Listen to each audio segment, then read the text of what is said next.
TDP పార్టీలో ఉండాలా లేదా అన్నది అది తర్వాత సబ్జెక్టు.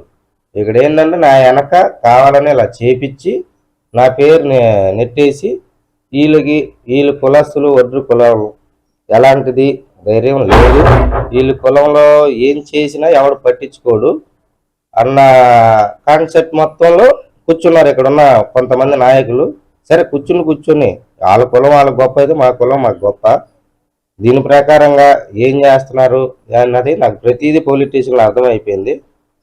సరే నేను ప్రతిదీ అందరికీ చెప్తానే ఉన్నాను, ప్రతి మీడియాకి ఇదే చెప్తున్నాను. నేను తప్పు లేకపోతే ఈరోజు నేను ఇంట్లో ఉన్నాను, తప్పు లేదు కాబట్టి ఈరోజు నా తల్లిదండ్రుల దగ్గరికి నా పిల్లల దగ్గరికి పోలీసు వారు పిలిపించి నన్ను సంతకాలు చేయించి మా వాళ్ళతో సంతకాలు చేయించి నన్ను అప్పచెప్పారంటే నేను ఎక్కడే తప్పు చేయలేదని మీకు అర్థమైంది, నిర్దోషిలాగా. కాకపోతే 4-5 రోజులు మాత్రం నన్ను తీసుకెళ్ళి ఇలా జరగడం అంతా కావాలని చేశారని నాకు తెలుస్తుంది.